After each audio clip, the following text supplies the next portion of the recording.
रुष्ट हुँदैन थिए। प्रत्येक महिनाको 13 तारिक बाबुरा गुरुआमाको प्रार्थना गृहमा हुने रोजा मिस्टिकाको 3 घण्टाको प्रार्थनामा पनि भाग लिन कहिले बिराउँदैन थिए। रोजा मिस्टिकामा हुने 24 hours पनि गर्नु भएन, but she preached the word of God through her life. आफ्नो जीवनद्वारा विश्वासको जीवनको साक्षी दिएको छ। अवश्य उहाँको निधनले परिवारलाई त अवश्य पनि खाली बनाएको छ।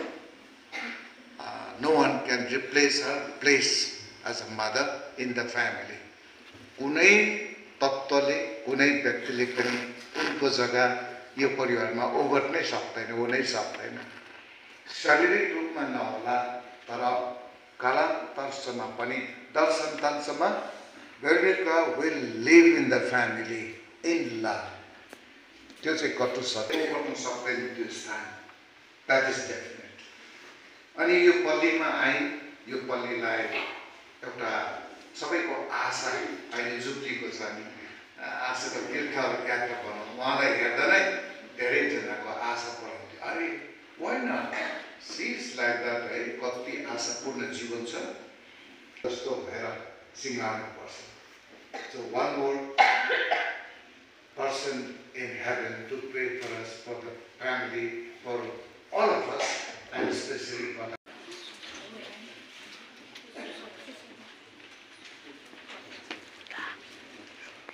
धर्मपत्रबाट लिएको आजको पाठको विषय हामी नवजीवनको पदमा हिँड्न सकौं भनेर दीक्षा स्नानद्वारा हामी उहाँसँगै मृत पुनः दफनाइयौं। प्रिय धर्म भाइहरू, दीक्षा स्नानद्वारा ख्रीष्ट यीशुमा डुबाइँदा हामी सबै उहाँको मृत्युमा डुबाएका थियौं। हो, दीक्षा स्नानद्वारा हामी उहाँसँगै मृत हुन दफनाइयौं। पिताको महिमा पूर्ण शक्तिद्वारा ख्रीष्टको पुनरुत्थान भएझै हामी पनि नवजीवनको पदमा हिँड्न सकौं भनेर दफनाइयौं। उहाँकै जस्तो मृत्युद्वारा हामी उहाँसँगै एक भयौं भने उहाँकै जस्तो पुनरुत्थानद्वारा उहाँसँगै हामी एक पनि हुनेछौं। अब पापको दास हुन छोडौं भरि पापपूर्ण आफ्नो प्रकृति नष्ट गर्नलाई हाम्रो पुरानो म ख्रीष्टसँग क्रुस्यायौं। यदि त बुझ्यौं मृत मानिस चाहिँ पापदेखि मुक्त गराएको हुन्छ, तब ख्रीष्टसँग यसरी मर्यौं भने हामी उहाँसँगै जीवित पनि हुनेछौं, त्यो हामी विश्वास गर्छौं।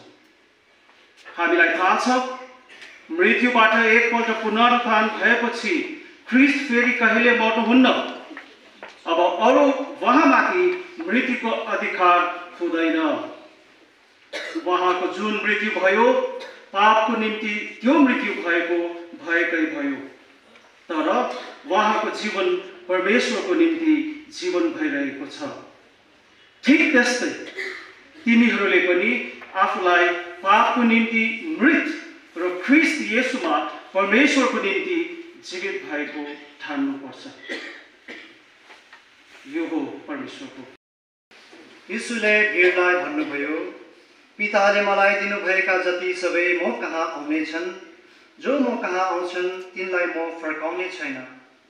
मेरो इच्छा पूरा गर्न होइन, मलाई पठाउनेको इच्छा पूरा गर्न म स्वर्गबाट झरेको हुँ। मलाई पठाउनेको इच्छा यही हो, मलाई दिएका जति कसैलाई म नहराउँ, तर अन्तिम दिनमा म सबैलाई पूर्ण जीवन दिउँ। हो, मेरो पिताको इच्छा यही हो, जसले उहाँको पुत्रलाई देख्छ र विश्वास गर्छ उसैले अनन्त जीवन पाउँछ, उसैलाई म अन्तिम दिनमा पूर्ण जीवन दिनेछु। प्रभुको सुसमाचार। मृत्युले जीवनलाई रित्तो बनाएको अनुभव हुन्छ, शून्य भएको अनुभव हुन्छ, जीवनको कुनै अर्थै छैन जस्तै लाग्न थाल्छ।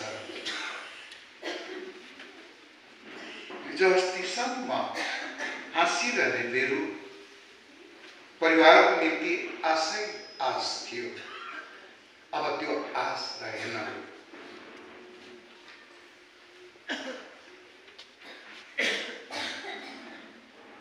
हामी सबैको निम्ति अब भिरुले दिएको आशा अभिलाषा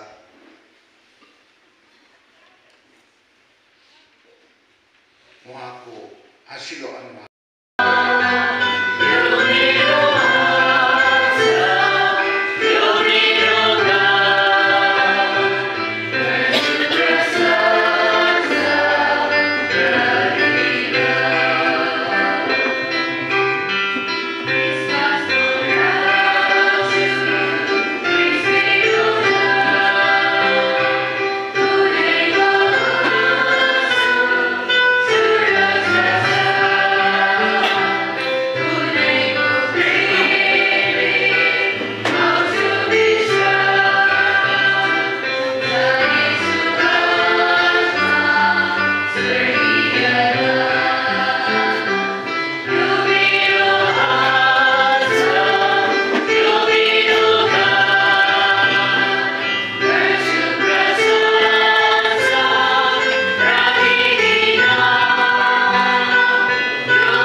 हाम्रा बहिनी भेरोनिकाको लास यहाँ ल्याएका छौँ, जसले सबै प्राणीहरूलाई जीवन दिनुहुन्छ।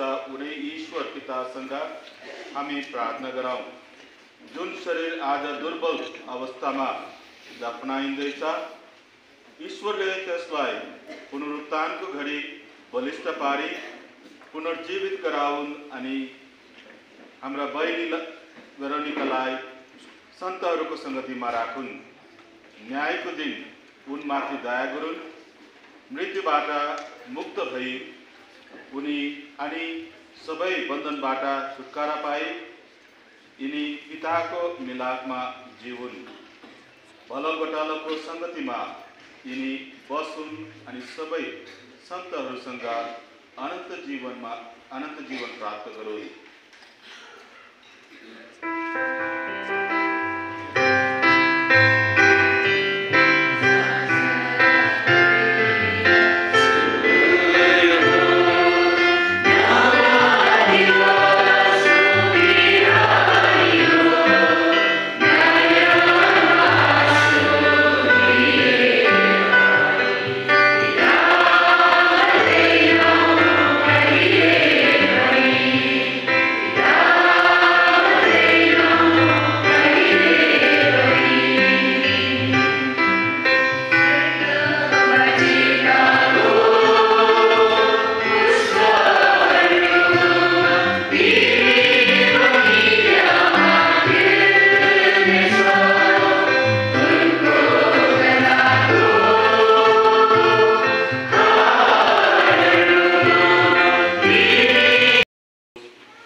तपाईँलाई बोलाउनुभयो, उनीले तपाईँको स्वागत गरून् अनि स्वर्गदूतहरूले तपाईलाई अब्राहमको काखमा पुर्याउन्। उनको आत्मा ग्रहण गरी ईश्वर कहाँ लानुहोस् हे प्रभु। उनलाई अनन्त शान्ति दिनुहोस् अनि अनन्त प्रकाशले उनलाई प्रज्वलित पार्नुहोस्। उनको आत्मा ग्रहण गरी ईश्वर कहाँ लैजानुहोस्। हे दयालु पिता, हामी तपाईँ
प्रणाम मरिया, कृपा पूर्ण, प्रभु तपाईसँग हुनुहुन्छ।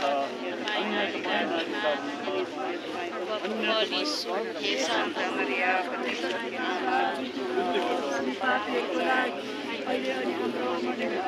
आमेन। प्रणाम मरिया, कृपा पूर्ण, प्रभु तपाईसँग हुनुहुन्छ। धन्य तपाईँ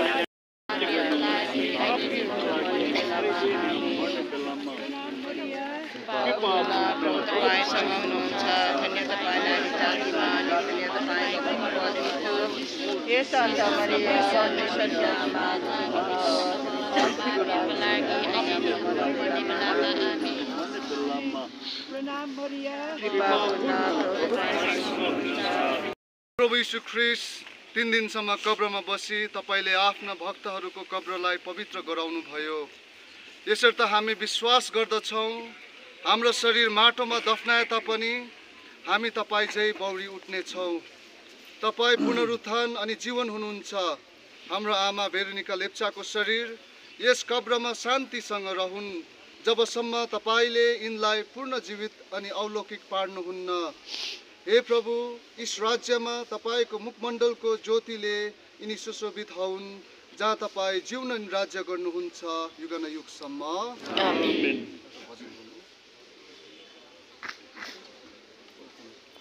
न त मृत्युले न त जीवनले न त कुनै सृष्टिले न त मृत्युले न त जीवनले न त कुनै सृष्टिले ख्रीष्टको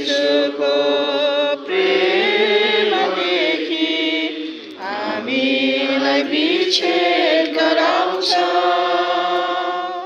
हामीलाई विच्छेद गराउँछ। न त मृत्युले न त जीवनले न त कुनै सृष्टिले। सर्वशक्तिमान ईश्वरले हाम्रा आमा भेरोनिका लेप्चालाई यस लोकदेखि बोलाउनु भयो। यसकारण हामीले उनको शरीरलाई यो माटोमा राख्दछौँ जुनबाट उनको सृष्टि भएको थियो। ख्रीष्ट मृतहरूमा सर्वप्रथम बौरी उठ्नुभयो। हामी यो विश्वास गर्दछौँ कि ख्रीष्टले हाम्रा नश्वर शरीरलाई पूर्ण जीवित गराई उहाँकै चाहिँ महिमाई बनाउनु हुनेछ।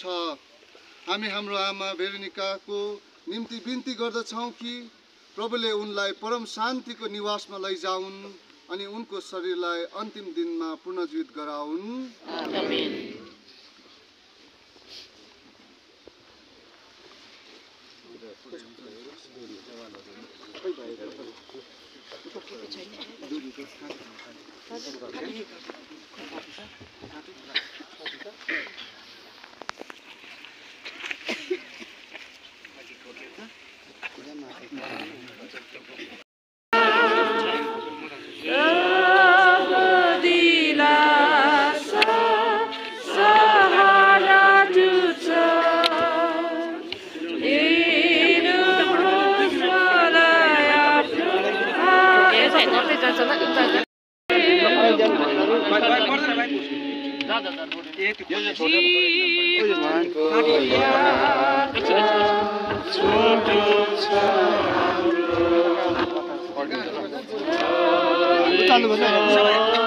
हाम्रो बिन्ती सुन्नुहोस्।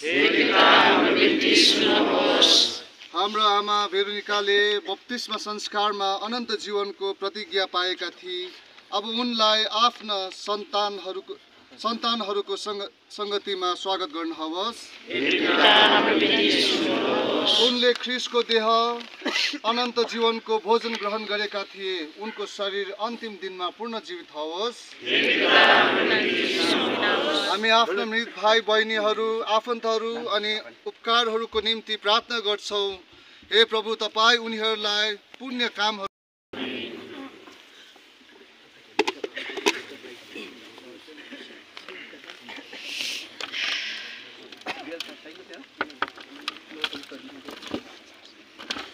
पछि नै हाल्नुपर्छ।